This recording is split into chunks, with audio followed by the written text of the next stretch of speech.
Oh, it started already. What's up, everybody? Welcome to another episode of the Hogmolly Hustle. Today, we got a lot of things we're going to talk about, primarily surrounding the NFL this time. We've had a couple of college episodes in a row here, but now, as the NFL season's wrapping up and we're heading towards bowl season, we got more things to talk about in the NFL. Things are getting tight. Things are getting hot. Some races are coming to an end. Some races are just getting started. But before we get started, if you happen to tune into this and you like anything that we're saying, please like and subscribe. If you agree with what we say, leave us a comment, let us know. If we say something you don't agree with, let us know that as well. So without further ado, Austin, how are you today, buddy? Doing good, bro. How are you? Doing pretty good. Like I said, I texted you earlier. I said, yeah, we can record then. And I fell asleep. I pulled my best Jared impression. I was like, oh, crap. Now I'm going to be late for the podcast. So I woke up. I couldn't sleep today. I was too giddy about National Signing Day. A lot of crazy stuff happening, which we're not going to be covering in full detail. We'll see how some of the other things settle there. But definitely a lot of big things happening. Some big shifts happening. Deion Sanders was able to flip the top rated. Yeah, number one player on 24/7, I believe, and number two on ESPN's list. Yeah, which is pretty cool. And maybe it's a sign of things to come. HBCUs have notoriously had uh, less talent than some of the other big colleges, but at the same time, they've also consistently sent some pros from their ranks. I know there were some people saying, "Oh man, he just wasted his career. There goes that." It's like, no, if you're good, you're good. I don't care where you go. If you're good, you're good. We see guys like Kyle Duggar, guys in the past like Nick Collins. So many players from HBCUs end up in the NFL. If you're good, you got talent, and you got connections, which Deion, you do have connections. You NFL scouts will find you. Yeah, and they already know about you. You know, so the second you say where you're going. Now, it'll be interesting to see if the Quinn Ewers effect changes anything, because he got his money going to Ohio State before he could have got money in Texas because of the law, and now he's going to go back to Texas with some of that money. Not all the things, the car and stuff, some of the things he has to give back, of course, but some of the money he got, that's still his. So in this case, because I like to see HBCUs get some talent, I hope that's not the case, but it will be interesting to see if people go to the highest bidder and then change and see what kind of rules come from that. Because this whole thing is pretty new. So what happens is up in the air right now. It's an interesting time in college sports, specifically in college football. You have the NIL era underway, started in July, and we've already seen a crazy 6 months. And like you said, HBCUs are starting to gain traction in the recruiting trail, not only in college football but also in college hoops.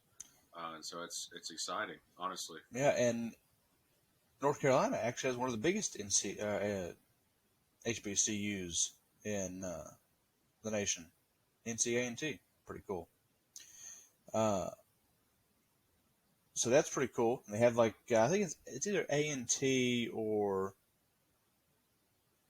another nearby college, but hosts a lot of the college track competition. So there are some cool things happening at these HBCUs. So we'll see what happens. Street Cohen is an alumni from NC State University. Also, this is just a off-topic thing, but I was talking to a fellow employee the other day. I didn't realize how small Wake Forest was. Not the campus. I'm just talking about the student body. Oh yeah. Like they usually they cap around 3,500, which is tiny, and they've been given the option to expand multiple times, but they don't want to. The employee benefits for working at Wake Forest are absurd. Their alumni fund is absolutely insane. If you work there, no matter what you do there, your child has the option to get like a scholarship for college, like a pretty big scholarship. There are so many things that are benefits to working at Wake Forest I just never knew about. I just didn't know the details, but one of my coworkers had somebody that worked there, and they told him all this stuff. I was like, that's insane. And they're Welcome to still private competitive. schools. Welcome to private Yeah. schools. Well, it's like I know Liberty had a lot of money because I've spent time there, but Liberty was big, pretty big. Like they had, and they're always growing. But have Wake Forest be so competitive and a lot of different athletes. I mean, they're just in the ACC championship. Yeah, I think their brand is larger than the school itself. Yeah. I think I just gave it a Google, and I think it said around 8,000 total students. Yeah. And so like 3,500 undergrad or 3,500 graduate, and the rest undergrad, something like that. So it's, I mean, when you think of Wake, you think of the other North Carolina schools. Obviously, North Carolina State's probably the largest student base, but yeah, it was when I started applying for college and high school. It was shocking to me as well. Yeah, and I'm showing a quick little. So Duke, another private university, 15,000. Like it's crazy to me. And Wake Forest is right in line with Notre Dame and schools like that. But I think it's just that took me off guard. It has nothing to do with what we're talking about today, but it's just something that caught my attention. All right. Speaking of Wake Forest, don't forget bowl game versus Texas A&M. You can see some really good Hogmollies in that game. Two offensive linemen who will probably go first round. I am a huge fan of Charles Cross. We will get into our Hogmolly rankings down the line. Caleb and I are already starting to put those together. So if you are into watching big dudes trample other big dudes, then please watch that bowl game.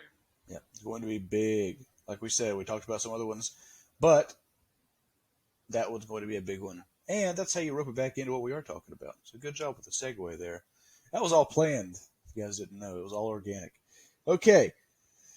So a lot of big things happened this past week in the NFL. A lot of big games. Some were unexpected, how they turned out. But let's go over some of these. So the first one I have, big Monday night game. And this is about the third or fourth Monday night game. It was a pretty solid Monday night game in a row here. The Los Angeles Rams over Arizona. That has big implications for that division. That is a big, big thing. We thought the Cardinals were going to run away early on, and then things sort of take a turn after their loss to the Packers. They start dropping some games here. Potential Coach of the Year candidate, who we'll talk about later, Cliff Kingsbury. A lot of things, I don't want to say going wrong, but a lot of things are not going the way the Cardinals would like. And the Rams, they've had their bumpy season as well. Really, it was a toss-up who was going to win that game. And, of course, some things break for the Rams, and the Rams are to pull away with that one. That was a tough game. Stafford's able to turn it around a little bit and get this game going. So I think that even with the season, people say, oh, he's playing so terribly. He's got 33 touchdowns, like 9 interceptions. That's really good. He's second in the league in quarterback rating. So that should get the Rams turned around and going hot towards the end of the season. And as anybody knows in the NFL, you got to get hot. If you get hot late, you got a chance for a deep playoff run. So that's one to look at. Yeah, just ask the New York Giants. I was really looking forward to this game, Caleb. I mean, you're talking about two of the best teams in the NFC, two of the most stacked rosters from a brand name standpoint, right? You got DeAndre Hopkins. You've got, Aaron Donald and Jalen Ramsey, who, of course, wasn't active for this game, but two high-profile quarterbacks, Matt Stafford and Kyler Murray, and it delivered. It was a close, interdivision game. I thought that, we talked about Stafford in weeks past, how he's been kind of banged up with the ankle injury, the shoulder injury. He's taken some tough hits the last couple of weeks, specifically at Green Bay a couple of weeks ago. And I thought that, he settled in the desert, got comfortable early, coming out of halftime, throwing for a couple touchdowns and just making sure that he didn't give the Cardinals the space that they wanted and be able to close the gap on the score. and just kept the foot down on the throttle and was able to crank out a win. And it is huge, like you said, because now you look at that division. The Rams are 9-4, the Cardinals are 10-3, and so I mean LA still has a chance. If that swing goes the other way and the Cardinals pull to 11-2 and the Rams are at 8-5, all of a sudden, it looks out of reach. And so it was a must-win for the Rams and their aspirations to win that division. And they're currently dealing with a huge COVID outbreak. I saw where Odell Beckham Jr. and I think 8 other people were put on the COVID list. Not what you want to see this time of year. I know the NBA and NFL both had a big week on the COVID front, which is not what you want to see as a sports fan with the big games coming up. I mean, this is the best time of year for sports, in my opinion. I mean, just so much overlap, so many big games in multiple areas, and hopefully that doesn't affect it too much going forward. Yeah, there is a lot of overlap. We just had the Heisman celebration not too long ago, which we can hop on after we get these recaps done. Just a quick little overview of that. But just a lot of stuff going on right now. And speaking about household names, it's something that's thrown around a lot. Do you think that one of the best players on the Rams, Cooper Kupp, is a household name yet? Household name. Well, for me, household name is somebody that everyone knows who it is. You see the jerseys all over the place. Somebody that kids idolize and want to be when they grow up. And so for me, I don't think that he's there quite yet. When I think about household names at the receiver position, you think about guys like Devontae Adams, DeAndre Hopkins, Antonio Brown for a time was that. Odell Beckham Jr. for a time was that. Julio Jones. I don't think that Cooper is there yet, but if he has another season like this next year, he's going to be there. Yeah. I always thought of household name a little bit differently. I always thought of household name as if someone doesn't really keep up, they know the NFL exists, but they don't really keep up with it, and they know about this player, then that's a household name. That's why I think there's very few household names. I think Tom Brady, Aaron Rodgers, people like that are all over the place. Adrian Peterson there for a while, Derrick Henry. I think these people that people know who they are, even if they don't follow sports or football. So we'll see. I think it's a tougher close. It's kind of like the lockdown corner that's done around a lot. I think that there are very few lockdown corners. Very subjective. Yeah, but it's a stupid phrase anyway. So, just curious on your thoughts on that. I'm also curious on your thoughts on Tampa Bay over Buffalo. It's another game I was really looking forward to. Two really good teams, two of the best quarterbacks in the game right now. And I think that Tampa is starting to really show that they are still a very, very solid team on both sides of the football. I mean, we know that their defense is elite. A lot of young talent, a lot of just absolute grinders. It's people don't talk about how deep this team is. It's a team that can have injuries in multiple areas and still perform to the level that they're capable of without some key starters. Tom is putting together one of the best seasons of his career in his 40s. And we've talked about how great his offensive line is. He's got the weapons that he needs. I saw somebody ask him earlier today about what's next for him after his contract expires with Tampa, and he said, I'm never going back to the cold weather after being in Tampa. So I think we'll see him there for a couple of years. But, this game specifically, I think that Buffalo really needed a win. And you talk about teams going in the right direction at the right time. Buffalo's not doing that. They've really stumbled the last couple of weeks. It's not like they've been getting blown out. They've been keeping the games fairly close, which is a good sign. But at the end of the day, I think that their offense needs a couple of additional pieces to take that next level, to take that next step. And so I think that it solidifies Tampa as kind of, them and Green Bay, Arizona, we'll talk about the playoff picture later on, but it's a cluster atop the NFC right now. These next couple of weeks are going to be a lot of fun as far as seeding and positioning in the playoffs go. Anything can happen, and I'm just really looking forward to some good football over the holidays. Yeah, I was actually talking with my dad about the Tampa Bay Buffalo game. His thought was, I know that Buffalo is good and all, but they just don't look that good, in the past few weeks, and they have stumbled. And the absence of a run game is something that they need to fix. They try to take the less focused route of addressing that position by bringing guys like Zach Moss, Singletary, and really just thinking, one of those guys will step up. And as of late, neither of them really stepped up to be that guy. They've had some shining spots here and there to be decent halfbacks, but when you need somebody to get a yard, they don't have that. That's just Josh Allen. Brady had a little bit of a breakout, but I don't see anybody there being a legitimate guy.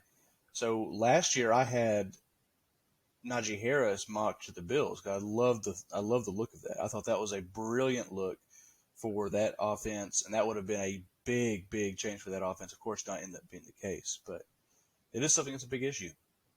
I was thinking, pre-draft last year that Javonte Williams would be a perfect fit in Buffalo. Downhill runner, somebody that can lower the pad level and just run through tackles. I think I saw a stat that Javonte and Jonathan Taylor led the league this year so far in broken tackles. Just a bowling ball. And, they need to address that position. I also think watching Buffalo, there are times where their play calling seems predictable, especially in short yardage. You see the two tight end set come out, and the defense just knows to stack the middle because that's what you would predict would happen. And sure enough, it's just a dive up the middle, and it gets stuffed because that's what everyone in the arena is thinking. So maybe Buffalo needs to spice things up a bit. Maybe they need to try to look at the tape and see, as far as play calling goes, where they went wrong. Yeah, I think that's something to look at.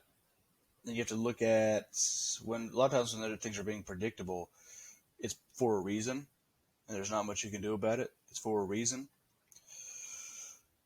So we'll see what happens. There's a young offensive coordinator that lost his job recently because of presumably being too predictable. Vanilla.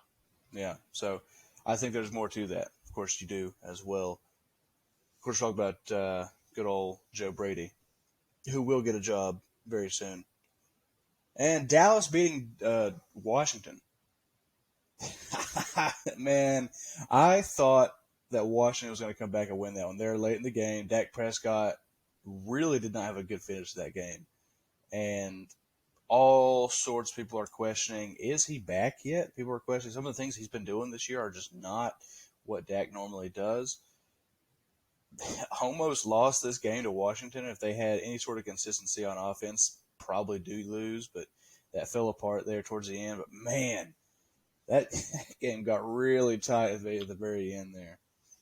I had a feeling about that game going into it last week, and I told you, I said I don't expect Washington to win it, but if they were to, then they would be one game behind the Cowboys for the lead in that division, and that would be very interesting because Washington's next games are against Philly, rematch with the Cowboys, and then Philly and ends the season at New York versus the Giants. So not the toughest of schedules.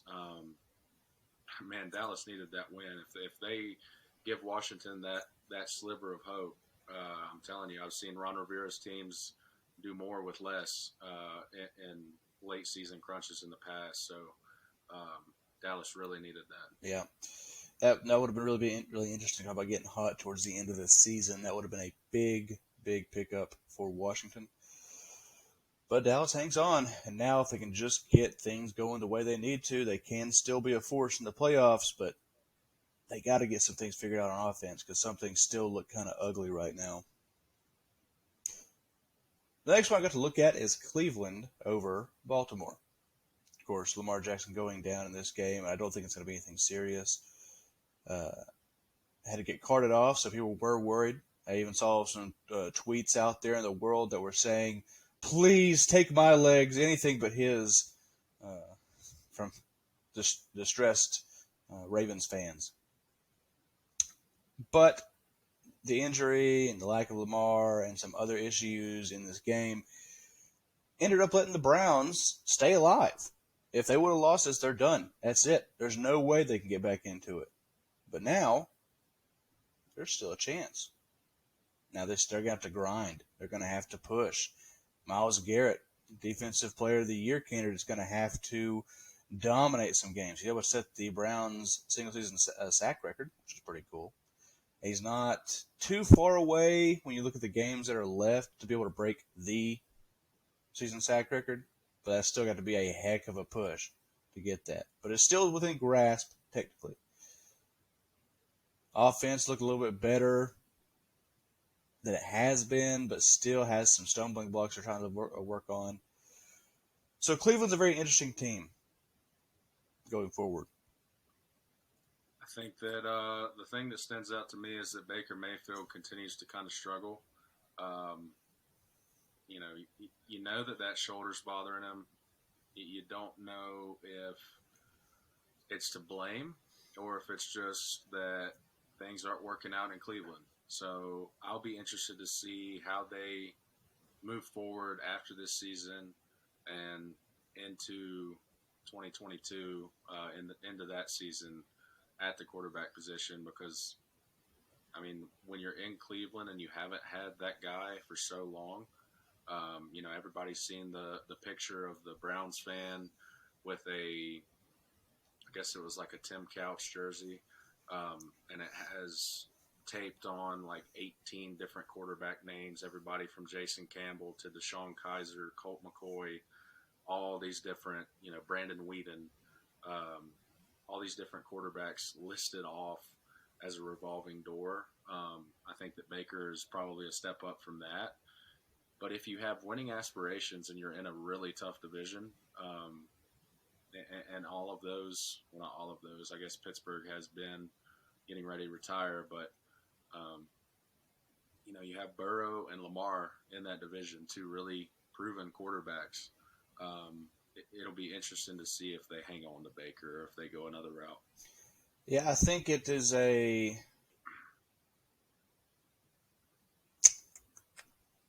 top 3 most interesting off-season story to watch. Of course, the Aaron Rodgers situation could be a bigger story depending on what happens there with Green Bay and Aaron Rodgers. We would agree that Cleveland has a really stacked roster. Oh, yeah. They have one of the best offensive lines in the NFL. You've got Myles Garrett, Denzel Ward, some really good pieces on defense. Owusu Kormoa. I mean, time to win is now. Yeah. Now, I think there's just so many things about this, and we'll look at it in the offseason as we get closer to things actually happening here. I've been roasted for this a lot. I've said that, hey, the smart decision is probably the toughest decision right now, and that's moving on from Baker. Because there's a lot of uncertainty that comes with that, because you don't know what's next. If you got to have is he due for a contract? Mm-hmm. That's what I was thinking. So it's this offseason, you have to say, I'm re-signing you. And if it's the fact that he hasn't been extended yet, that kind of shows you what they're sort of thinking, because they usually like to sign their guys before he gets to that point. Right. So now you got him floating there. You have some other veteran quarterbacks that are going to be on the market. You talk about Russell Wilson, Aaron Rodgers. So guys like that, they're going to be out on the market and potentially be Deshaun. If he can get his situation figured out. There's so much going on here that could really help this Browns team, and I think that. I definitely feel like any of those quarterbacks would be better for the Browns at this point, and it's a stacked roster. You got to shed a little bit of it to bring in guys like Aaron Rodgers or Russell Wilson just because of the money they're going to bring in. But those are the same guys you're going to have to shed if you sign Baker Mayfield, because he's still going to take whatever the market value money is, no matter what his performance is. So I think that if you're going to pay somebody better. And I've cheered for Baker for a long time, but there are some things he just has not worked on or has not improved on that he really needs to improve on. But I don't think he's a bad quarterback. I just think that when you take somebody first overall, you're expecting a lot more out of that. It's sort of the same situation that Goff was in with the Rams, where if you're going to pay somebody better. He did all right. I mean, you got to just do a Super Bowl. Baker's yet to do that for the Browns. So we'll see what happens. It's a very interesting situation. I think it should move past. But if you have to depend on a rookie quarterback, I don't know if that's a decision because this draft class it's perfect to either get a steal or to suck it up because we don't really know what the quarterback situation is going to look like when it's all said and done. We don't really have a clear indicator of guys that should perform well in the NFL. So yeah, there's no Andrew Luck or no Peyton Manning in this year's draft class. No. There's a lot of guys that could pan out, but there's no promise. Yeah, so there's a lot of mystery here, and as you say, Cleveland hasn't had a guy for a long time, and you finally got a guy, and now the question is, do you get rid of him? That's tough. I got a buddy that works for the Cleveland Browns on some level there. He very pro Baker to a good chunk of his career, but even he's starting to sour on him. That doesn't mean that the organization, I don't want to make that sound like what I'm saying, Right. But he personally has been a pro Baker guy. Now he's also souring. So I would be interested to see what the Browns think about it. I do think that it's a better option to move on past Baker. I think it depends on if you have a replacement lined up. I think the situation that you look at, not a show with a trade, because I think there's some guys that are going to be on the market, but I think the situation you look at is the Rams situation with Goff. I think that's the most applicable situation to this situation. You have a pretty solid Rams team. Indeed, you just need a quarterback. So you went out and got Stafford. Now you're going to have multiple quarterbacks on the market, Russell Wilson, Aaron Rodgers, and others that could be available as well. So what are you going to do? I mean, it's a great offense, but then again, it's also Cleveland. And to quote Joakim Noah, nobody wants to live in Cleveland.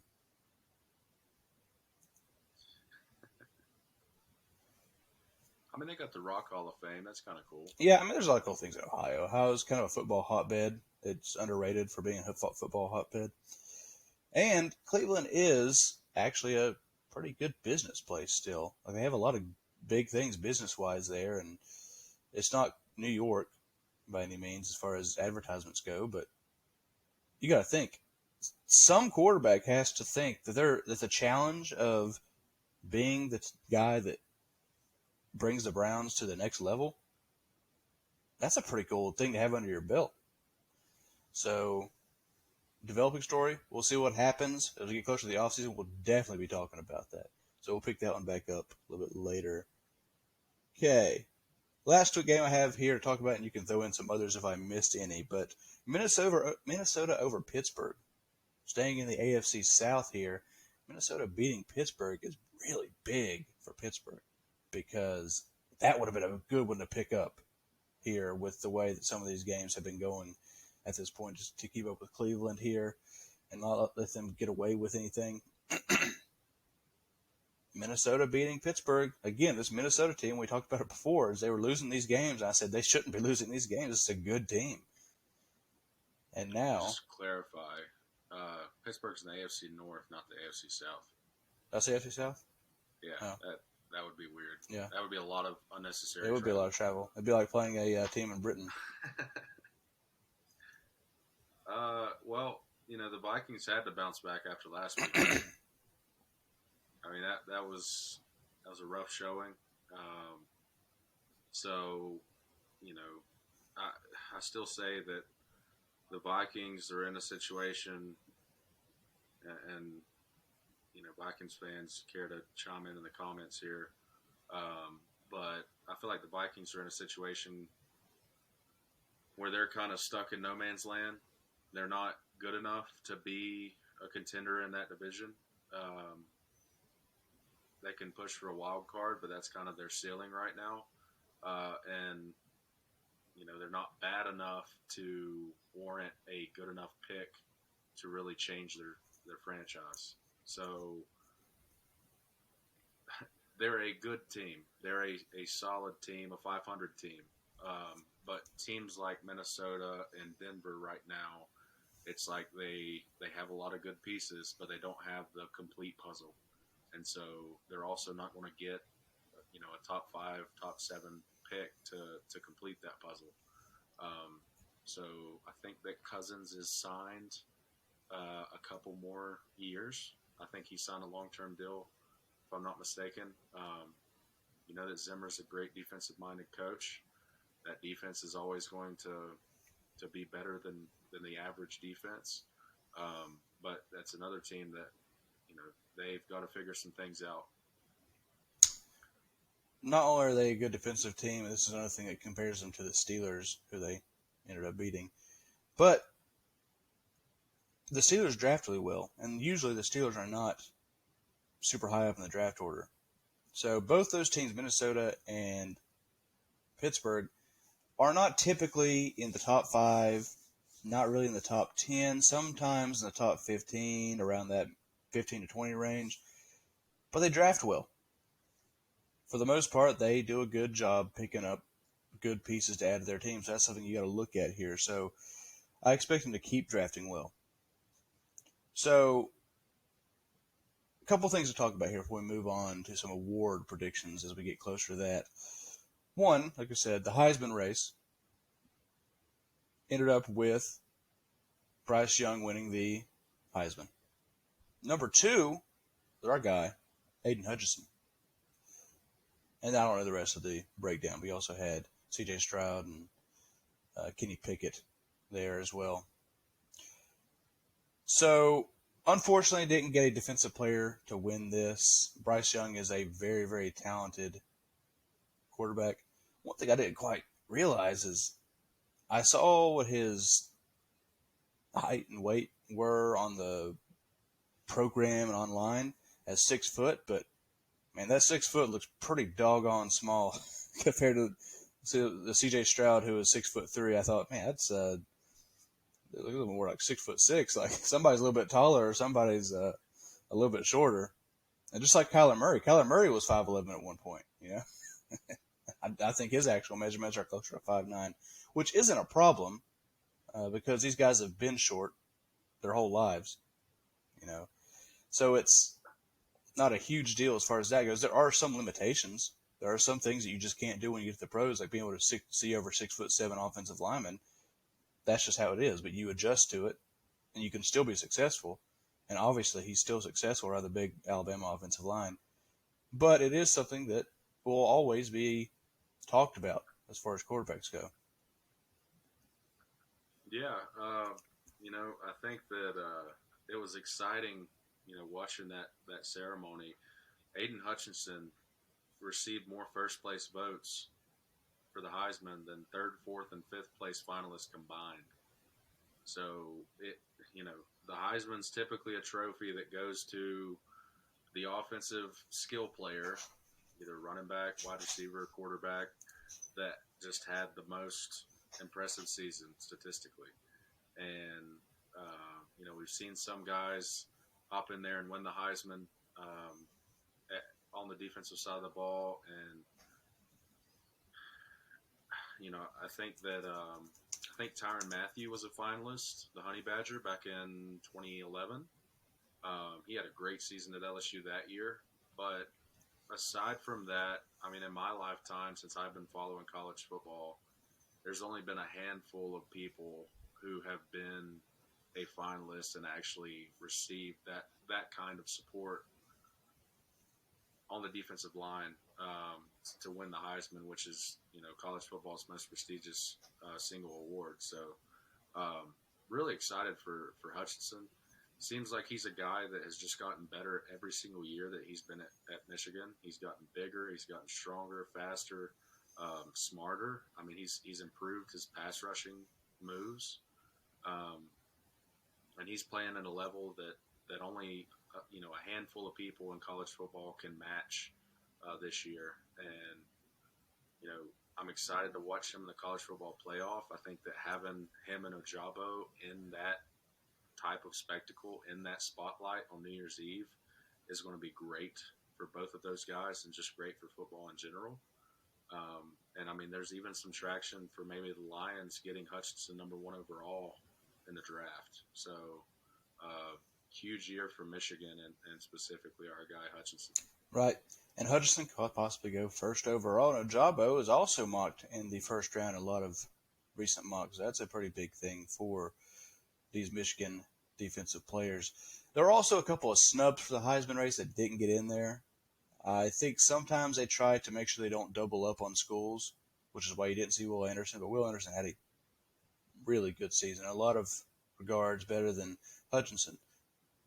And there are some other discussions about the way he plays out there and how they use him to possibly change some of those numbers. But Will Anderson played really well. Shout out to Bailey Zapp. Bailey Zapp, crazy year. Go look up his stats if you're listening to this and don't know who I'm talking about. I'm talking about the Western Kentucky Hilltoppers quarterback. Crazy stats this year. Who will be going against a really good Appalachian State defense in their bowl game. Another snub was Kenneth Walker, Michigan State's running back. I mean, he had all these crazy yardage and touchdown total. He's just a really, really talented running back. Arguably the top running back in the class right now. We'll see how things shake out as we get closer to the draft. But really talented guy. So we'll see how that works out for them.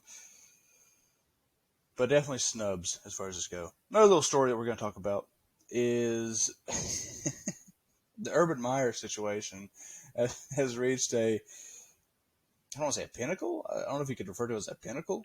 But after the game against Tennessee, losing 20-0, he is approached by one of his former assistant coaches, Mike Vrabel. Mike Vrabel goes up to shake his hand.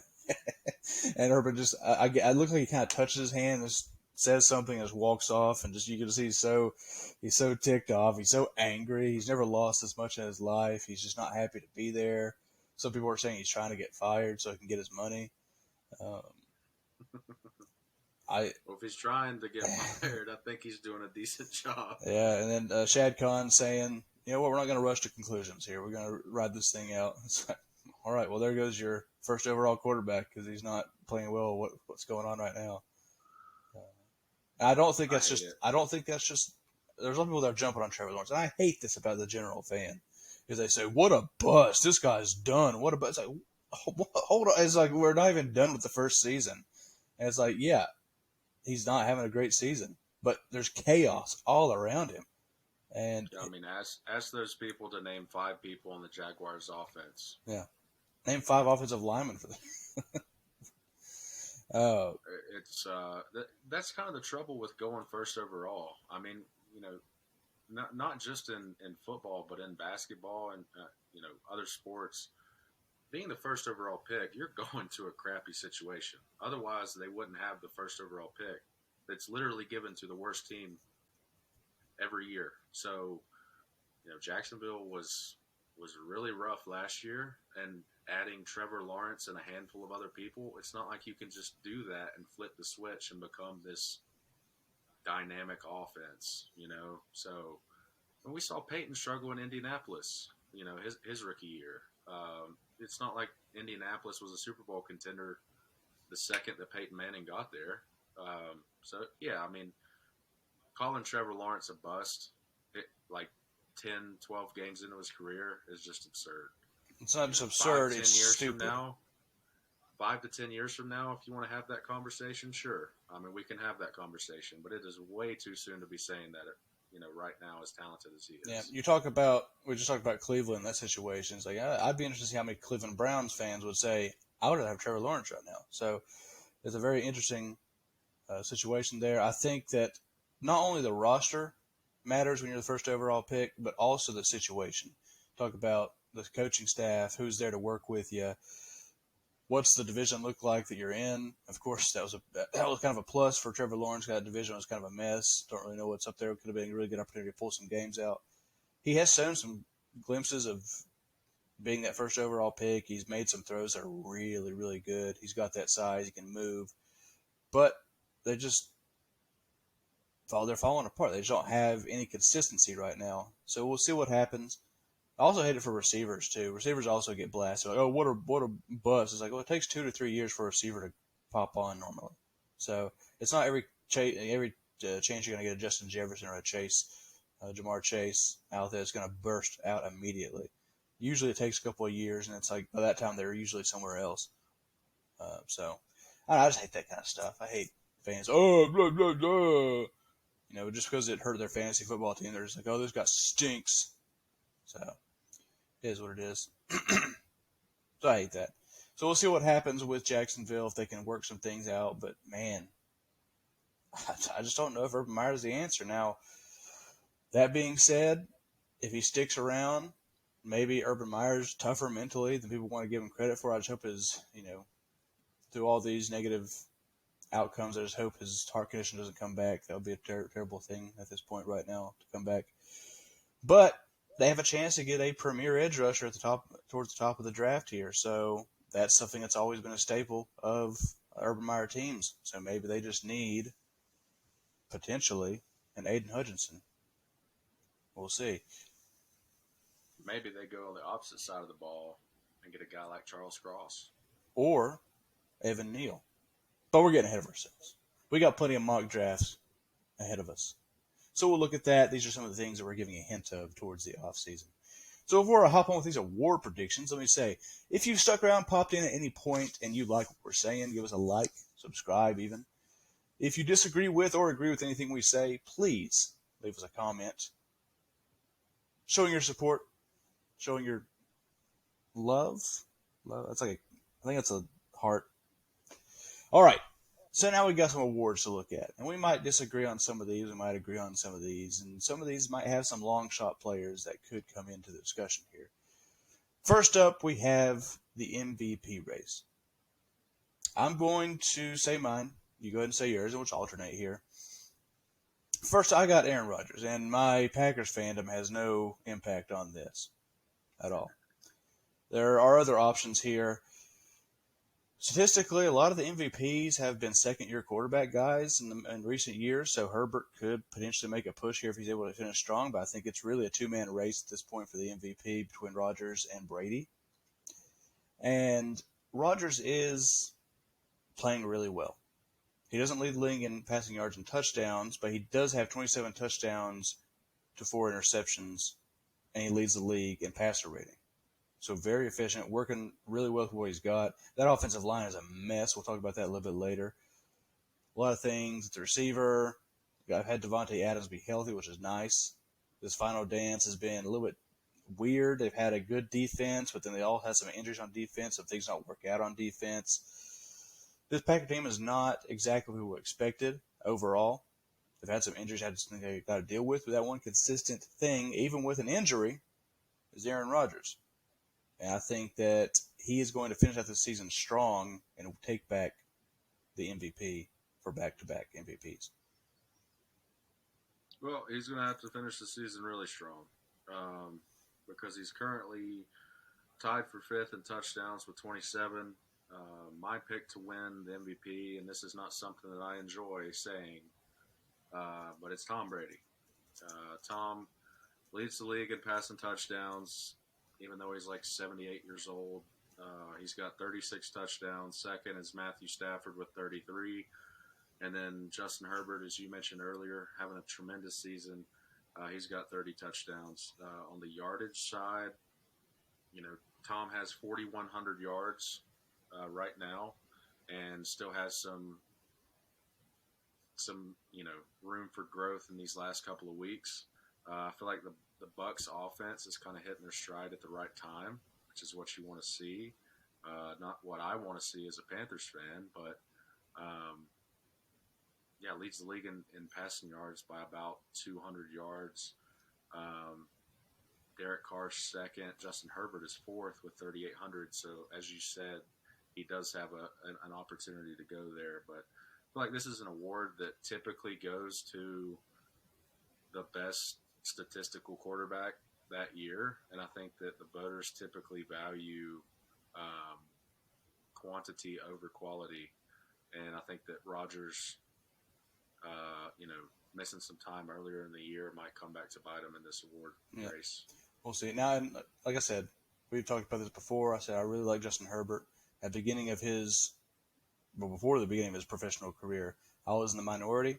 I was one of the guys saying, hey, that he should potentially be the first overall pick. There's a lot of talent there. People say, oh, he's just not that good in college. It's like, oh, the Tua is much better. He shouldn't even be picking the top 5. It's like, well, you're wrong. And now people are being proved wrong. And the people that hated on Burrow or hated on Justin Herbert before his season started, before his NFL career started, they're still hating on him, but they're changing it around. They're saying, well, we're just tired of hearing about Justin Herbert. People were just saying, oh, he just threw a 65-yard bomb. Nothing special about that. That was a very special throw. That was ridiculous. If you're watching or listening to this pod right now, and you're one of those people that says you're tired of hearing about Justin Herbert, please go watch the throw that he made this past Sunday. Just an absolute laser, beautiful throw. I mean, one of the best throws that I've seen in maybe the last 2 or 3 years.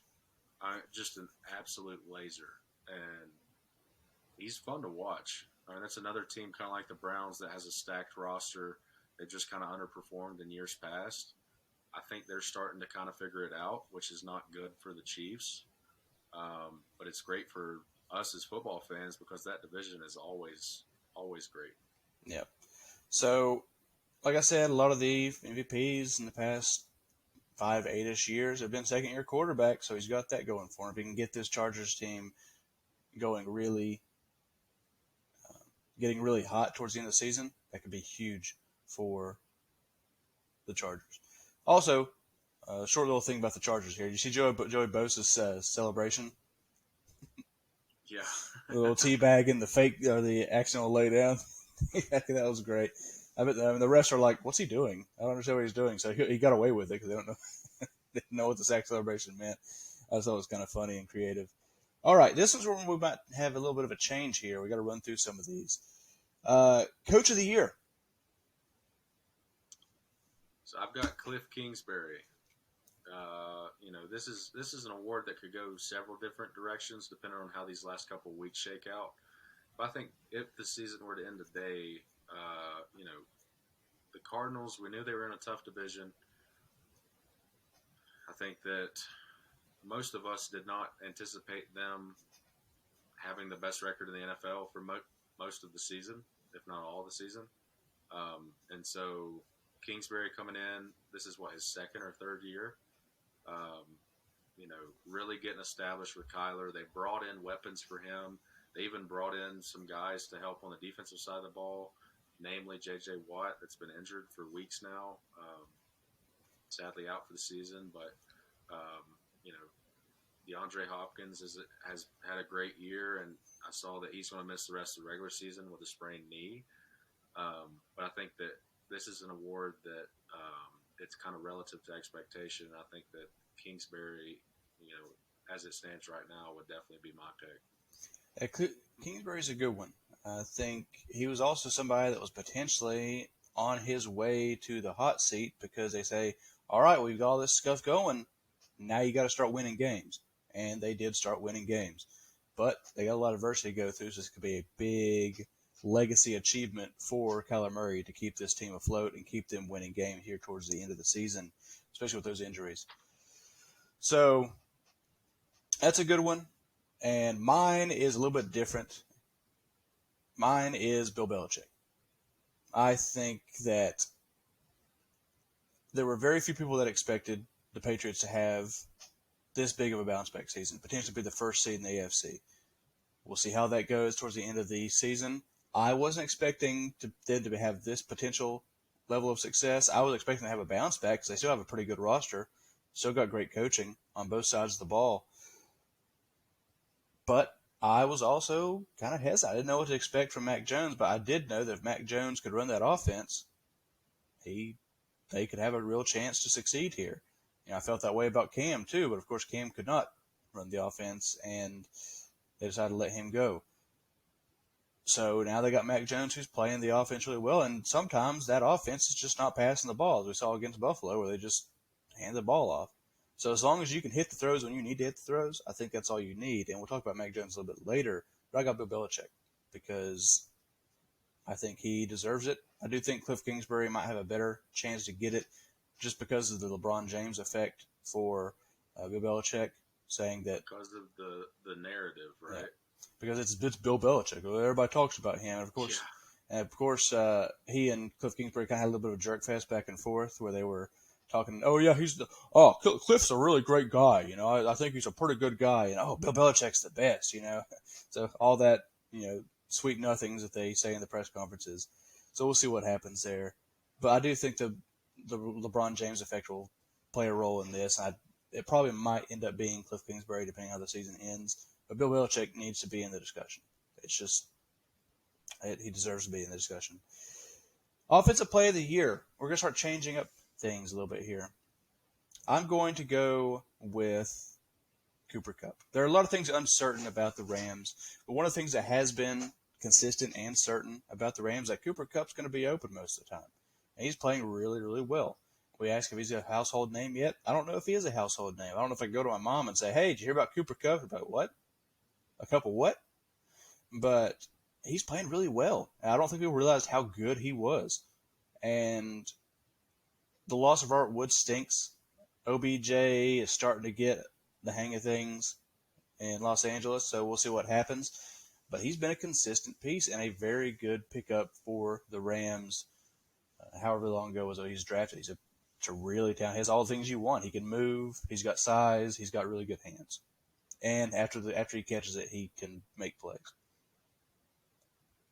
I think that this is an award that you could go several different ways with. You could go several different routes with.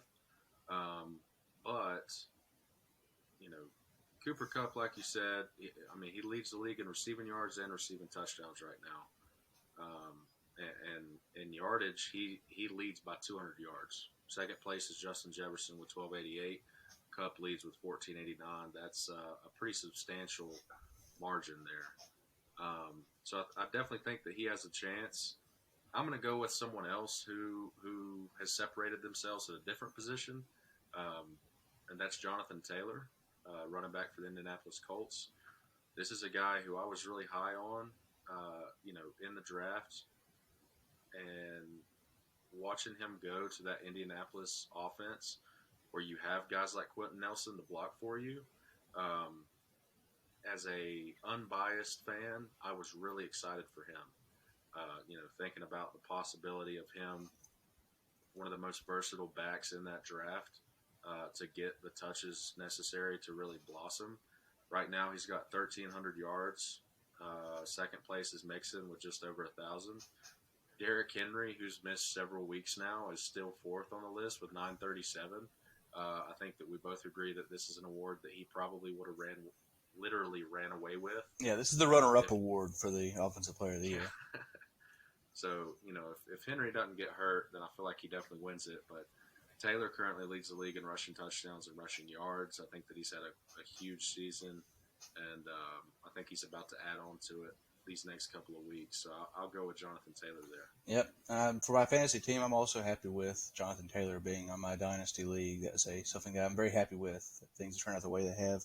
It's always been funny when they show the statistics as he's getting more and more touchdowns and rushing yards, and he just kept getting closer and closer to passing Derrick Henry. Then he passes him, and you just still see Derrick Henry just sitting there, and then eventually other guys pass him.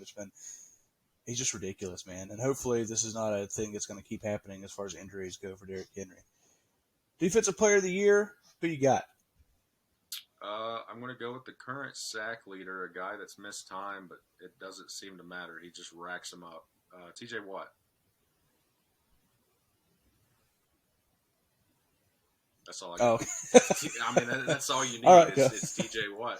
Okay, I was waiting for a guy that's capable of racking up 3 sacks on a primetime game if they need it. He's one of the best edge rushers in the game. I think, if I remember correctly, I saw that he leads the NFL in sacks since he came into the NFL. not sure what year that was, maybe 2016 or 2017.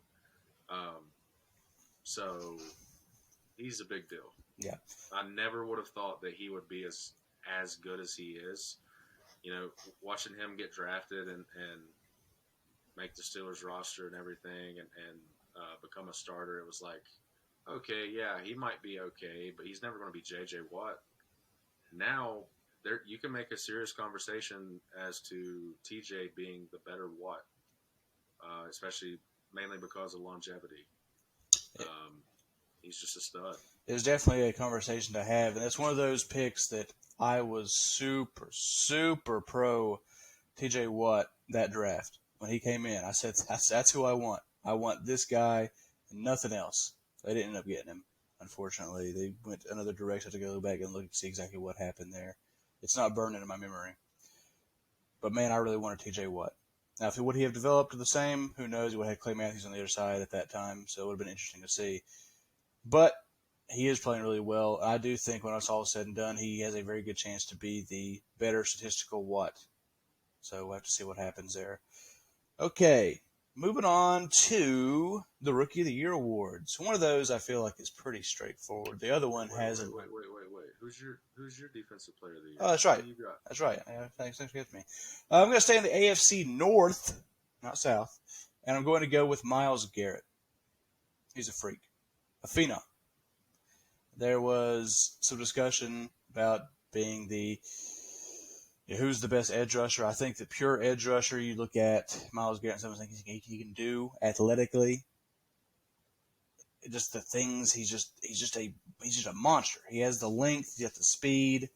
TJ Watt's also a very good edge rusher, and this is also a race it was also a discussion last year for the defensive player of the year. TJ Watt was also brought up in that. Myles Garrett also brought up in that. A lot of talk there. So I got to go with Myles Garrett here because I do think the Browns are going to make a push here, and that's going to have to be fueled by a Myles Garrett Defensive Player of the Year push. Now, let's move on to the rookies here. Offensive Rookie of the Year is going to be something a little bit more debatable. Defensive Rookie of the Year, not so much, in my opinion. Maybe your opinion as well. Mac Jones, Offensive Rookie of the Year. Now, of course, there are some things that are going to be looked at here as far as stats. You talk about quantity over quality.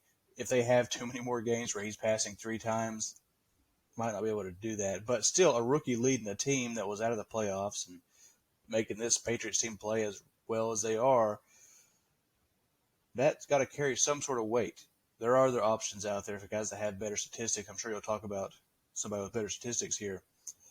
But Mac Jones, if he can take the Patriots to the playoffs, especially if they're the 1 seed, that's got to be something that you got to throw in there because not everybody could do that. Cam Newton couldn't do that. Brian Hoyer couldn't do that. There is something different there. So, taking a very smart quarterback, I think he has to be the Offensive Rookie of the Year. I think that this is a situation kind of like Coach of the Year where the narrative really matters. You got Mac who comes in as a rookie quarterback in the best possible rookie quarterback situation, and he's performed really well. He hasn't done anything spectacular, but he has been the perfect fit of just a game manager, a guy who runs the offense the way that Belichick wants him to. Has a good relationship with his receivers and obviously has a competent offensive line. I do think that the narrative is going to play in here, and because of that, I kind of think that the Patriots, with upcoming games at Indianapolis and versus the Bills, I think that the Patriots are going to stumble just a bit. I think they're still going to be one of the top seeds in the AFC, but I don't think they're going to get that 1 seed, and that's going to make way for the statistical winner, which is Jamar Chase. Wide receiver for the Bengals. He's had a huge year. I think that most people expected him to have a solid, rookie year. I don't think many people, picked him to be the just absolute fantasy football monster that he has been. Such a deep threat. Watching Burrow come off that injury, it's been a breath of fresh air to see his offensive line perform better for him and for Jamar Chase to be open downfield for him. Like watching the chemistry of those two has been unreal. And I think that if the Patriots stumble just enough to where they don't get that one seed, I think it's Jamar Chase's trophy to take home. Right, and my dynasty football team going forward has a pretty good upside. You got Jonathan Taylor, Jamar Chase. I also have the next guy that we'll talk about, I'm sure, on my roster as well. Now, I will say this. It helps Mac Jones that Trevor Lawrence didn't play that well. Justin Fields didn't really play that well. Trey Lance isn't playing. All the guys taken ahead of him didn't do that well. So if he can take his team potentially to the first seed, you got to think about that as well. Talk about narratives. Okay, on 3, let's say the defensive rookie of the year. 1, 2, 3. Velociraptor. Micah Parsons. Oh, sorry. Micah Parsons. Right. So it's not close, right? It's not even close. Micah Parsons in that defense, just studly. I think Ryan Clark is the one that said this. He's like, he plays on the edge. If he did that, he'd have 20 sacks. If he was only at middle linebacker, he'd have 100 and some tackles. He's the best linebacker and best edge rusher in the league. That's a little bit hyperbole. I don't think he's the best edge rusher, even if he was the guy. He's really good, though. He is really good. And I think that I don't necessarily think that right now, while he can still do what he's doing, that he should dedicate to one, because I think that takes away what makes him so special.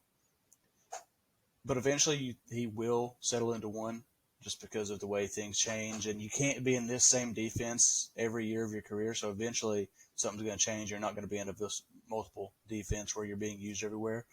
And I think he probably will settle in for edge rusher. I think that's something that he will settle into. I think I like that look a lot more than stand-up linebacker. But there's not much more to say. Versatility is so important in today's game. And that's Micah Parsons. Yep. I mean, if you could use one word to describe him, that would be it.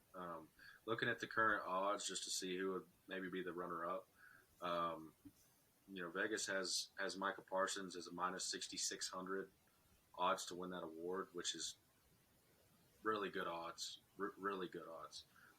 Patrick Surtain is at plus 1,200. So, if there was to be somebody to make a case for, I think Surtain would probably get the runner-up. But I think it's definitely Parsons' award to lose. Right. And if nothing else, a little consolation. AFC Defensive Rookie of the Year, Patrick Surtain would be nice. Okay, so now let's move on to Comeback Player of the Year. I got Joe Burrow. I think that his rookie season ending the way it did really left a sour taste in people's mouths.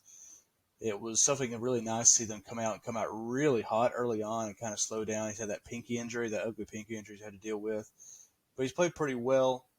He hasn't been the absolute stud that everybody was expecting, but he's been a pretty successful first overall pick. He's turning into that guy. Yeah. So we'll see what happens going forward. I think a long shot before you get to yours would be Derwin James. If Derwin James is able to stay on the field and make a big play for these Chargers going down the field, that'd be a real interesting situation there to stay healthy and help this Chargers team win. If he can make a big impact, then maybe he's got a long shot. But I think the guy you're going to bring up is probably going to have a better shot than Derwin and maybe a better shot than Joe Burrow. Yeah, so I've got Dak Prescott winning this award, and it's really hard to go wrong with either Dak or Joe. I have been so high on Joe Burrow for 2 years now, and I still believe in him. I think he's going to be a great quarterback. I just think that in this situation, Dak is going to have more of a support from the league to win this award because of the market in which he plays in. I think it's one of those situations where even though Burrow currently has better stats than him, the fact that Dak's team is probably going to have a higher seed in the playoffs, assuming the Bengals make the playoffs, I think that bodes well for Dak. And also looking at their schedule, Burrow has to face the Broncos, Ravens, Chiefs, and Browns in these final 4 games, Dak plays a lot of the NFC East. So I do think that there's some room to kind of pad Dak's stats at the end of the year. Um, but like you said earlier in the pod, their offense has to figure some things out. So, as it stands right now, I got Dak winning that award. And I can see that. That was one of the, I think that was my preseason prediction for comeback player of the year was going to be Dak Prescott. So we'll see how things go. Thankfully, he's been able to stay healthy.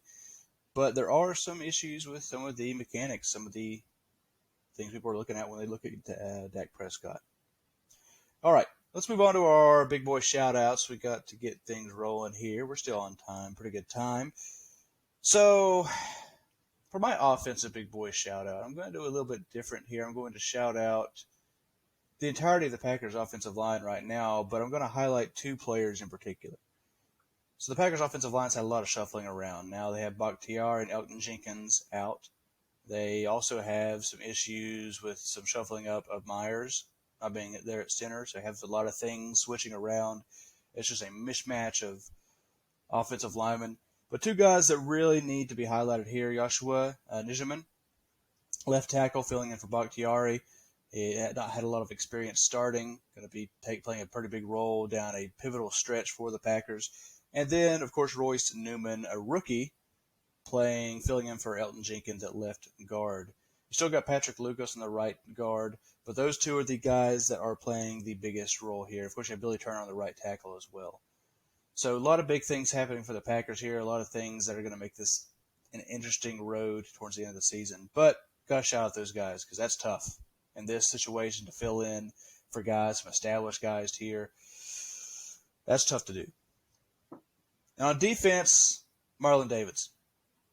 Marlon Davis has been playing pretty well for the Falcons. Even not too long ago, grabbing almost a one-handed interception, picking that off for a big man. It's pretty athletic. And I saw an interception there.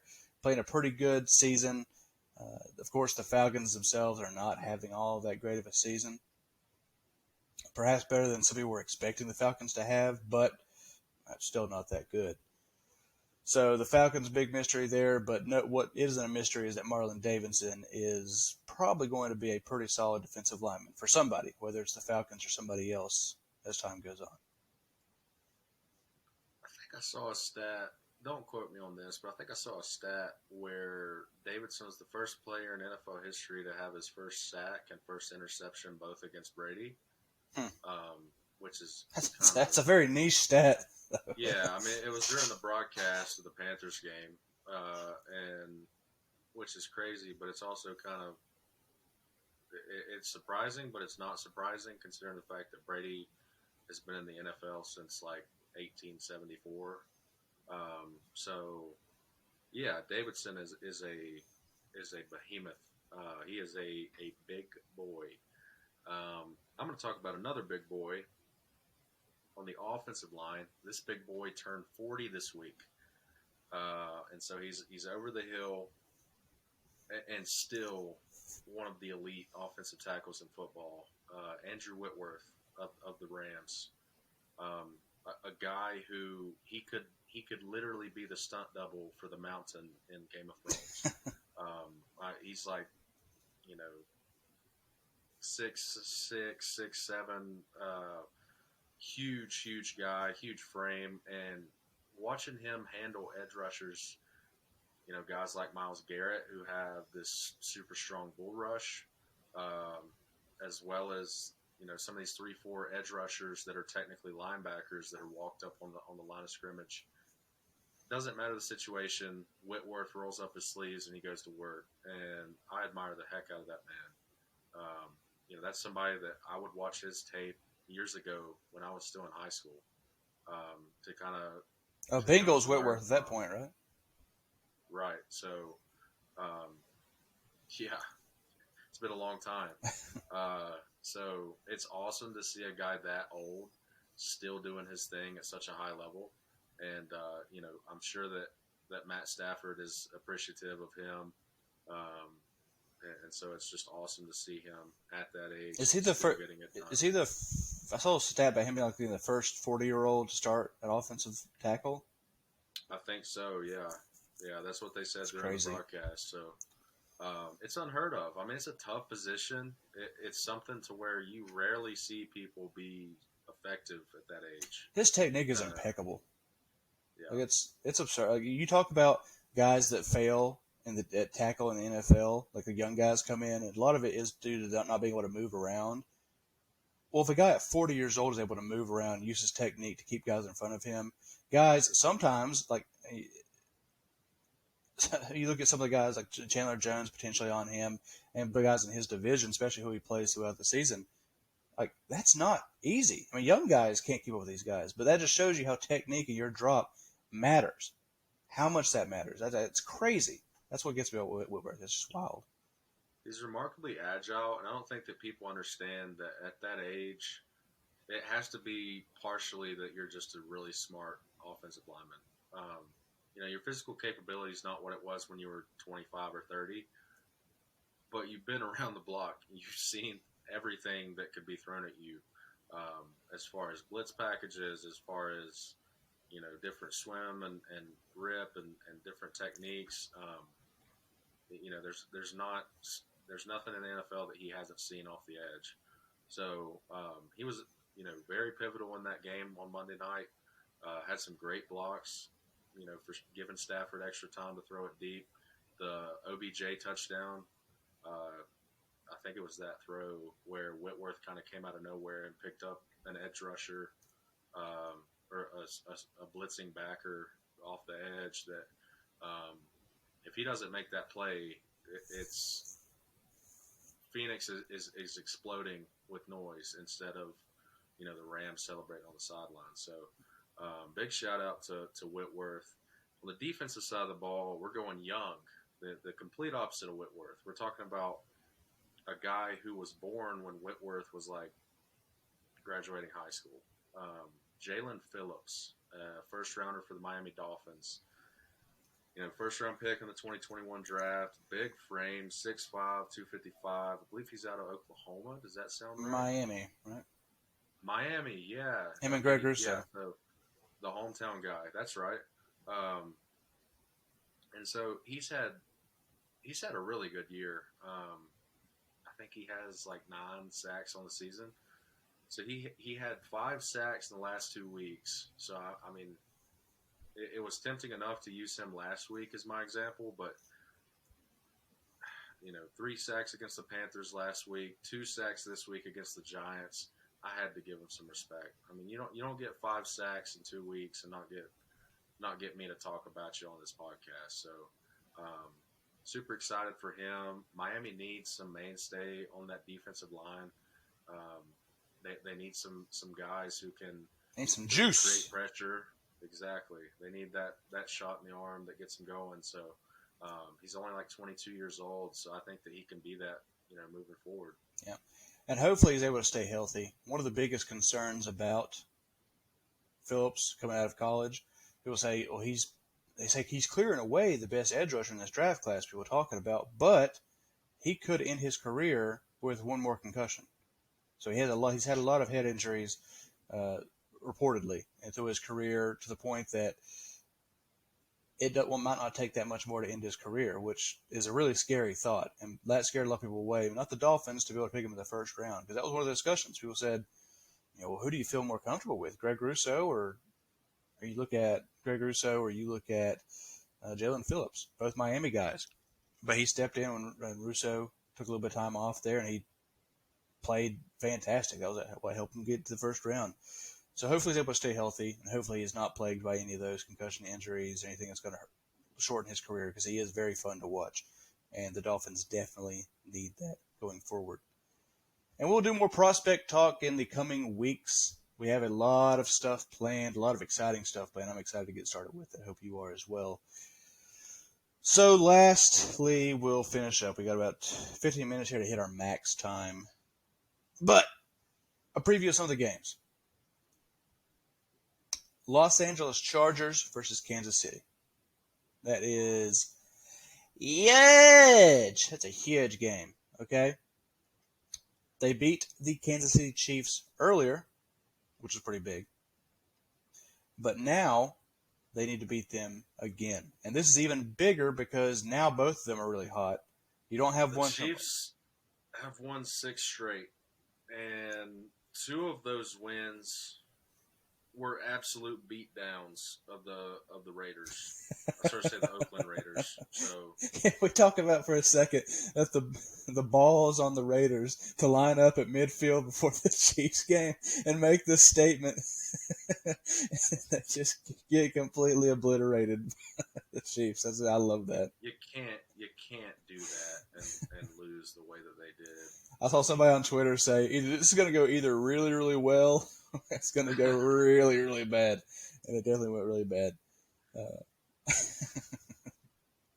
It's like, I mean, what more could you ask for in a Thursday game between the Chiefs and Chargers? You got 2 of the best quarterbacks in the league. Really kind of an underrated rivalry right now. We've seen Herbert kind of react post-game, with Mahomes and that sort of thing. So there's some tension there. And, assuming Herbert and Mahomes are going to be with their respective teams moving forward, this could be something special moving forward. I mean, this could be a really good rivalry. mm-hmm. And we talk about the MVP race, talk about Justin Herbert. If he's able to pull this game off, snap that win streak for the Chiefs, and kind of put them in their place and look to put yourself back in the lead of that division, that's pretty big. It would be like adding an infinity stone to Justin Herbert's MVP gauntlet. I mean, it's it is a home game for the Chargers. So again, Chiefs 9-4, Chargers 8-5. If the Chargers can pull off this win, we're tied up, baby, and clock's ticking. So real quick, I'll look at their schedules to close out the season. Chiefs play at the Chargers, home against the Steelers, at Cincinnati, and at Denver. So not an easy road there. And then the Chargers, of course, host the Chiefs this week. They play at Houston, home against the Broncos, and then at Vegas. So huge game this Thursday. To get the Soul Stone, who would Herbert have to sacrifice? I mean, maybe the trainer that punctured Tyrod Taylor's lung. I don't. That seems fair to me. I was going to say his hair, but sacrifice that. Sense. Or Keenan Allen. All right. Let's see. Tennessee-Pittsburgh. Not nearly the stakes of the Kansas City, Los Angeles Chargers game, but pretty big stakes. Pittsburgh needs this. And Tennessee coming off of a beatdown of the Jaguars, and they are starting to get, they just have a really good thing going for them. They've dropped some recently, but overall they've been pretty hot, and they're doing a lot better than I expected. I don't think anyone expected them to be doing as well as they have been without Derrick Henry. I thought they were done. I mean, I said it.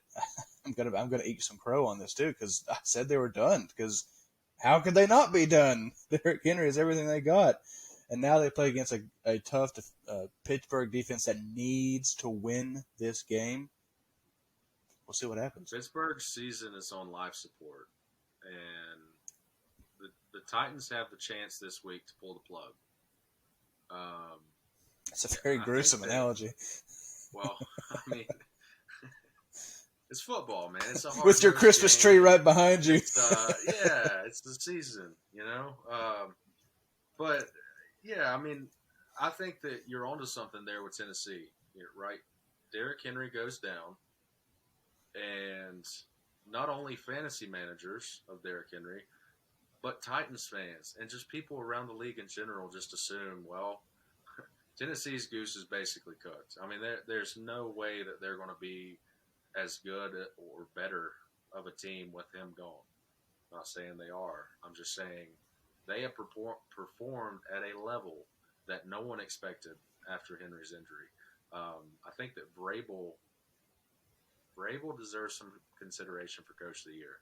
You lose your running back who was on pace to potentially break the rushing record, the single season rushing record, mid-season, and it's like you're team didn't skip a beat. I mean, they rifled out like 6 out of 7 after the injury, something like that. Like you said, they've slipped a little bit the last couple of weeks, but they're still 9-4 and tied atop the AFC, something like that. So um, Pittsburgh needs this win, and if Tennessee gets this win, then the AFC playoff picture becomes even tighter and even more confusing going into the last couple of weeks of the season. Which we'll talk about the playoff pictures next week. So we didn't have time for it this time around. We got about 10 minutes to wrap up here. Green Bay versus Baltimore. Baltimore looking like things aren't going well. Green Bay needs to win this. If Baltimore loses this game, that is very, very bad for Baltimore. Now, of course, we have to see how the rest of the AFC North ends up. If they keep dropping games, because they all have very losable games in these upcoming weeks, who knows what's going to happen in that division. But Baltimore could really use a win here. But Green Bay is playing really, really well. Potential MVP, Aaron Rodgers. Now, the offensive line is going to be an issue for the Packers against that Ravens pass rush. So we'll see what happens there. But that is a must-win game. A lot of this revolves around the AFC North.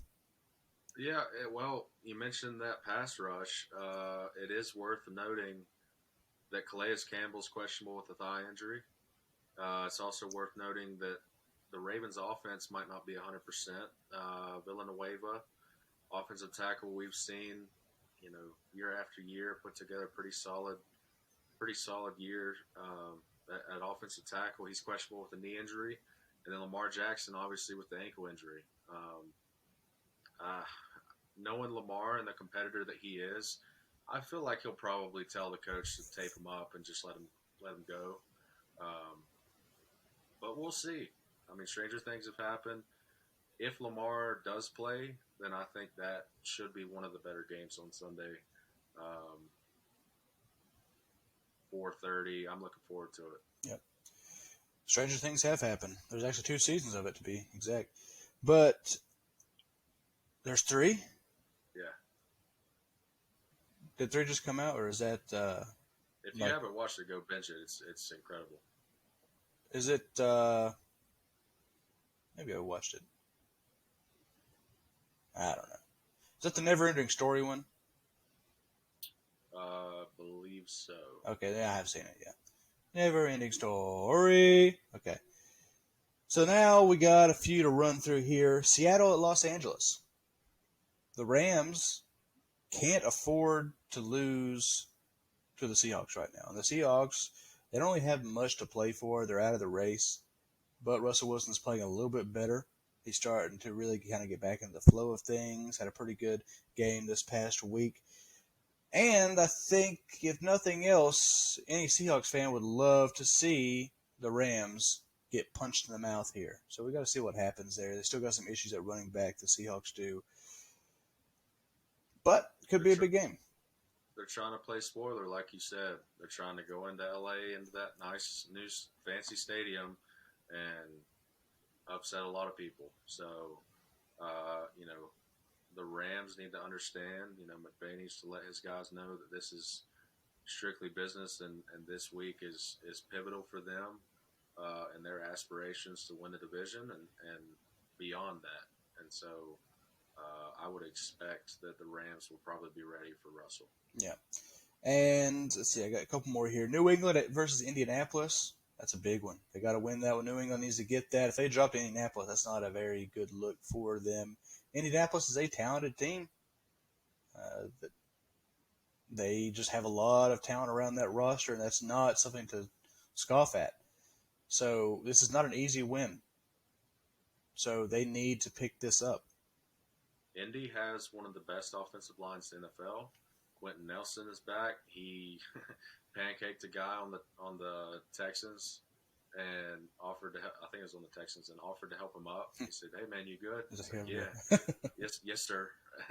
And so always love watching the Colts play because Quentin Nelson is one of my favorite linemen to watch.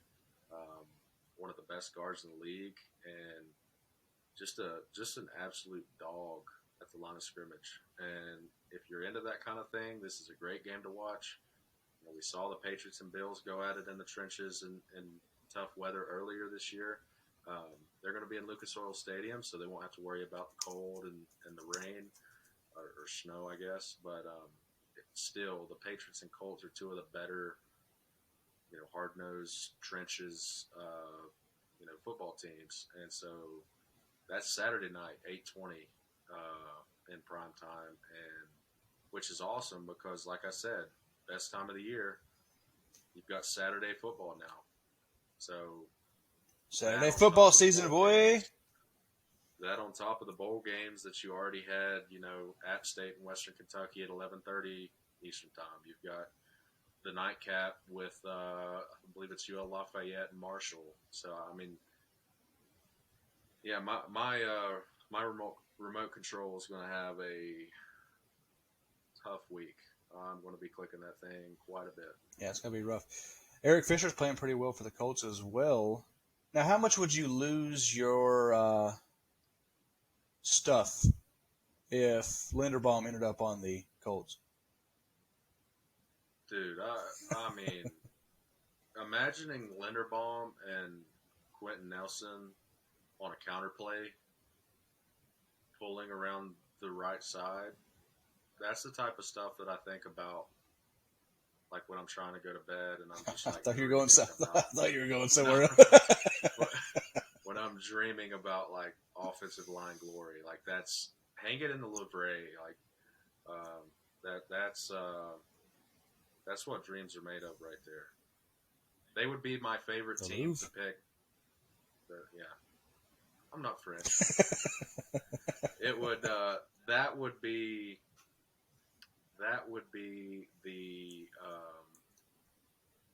the team that I would pick on Madden to start a franchise with and just make a couple of tweaks and just obliterate people.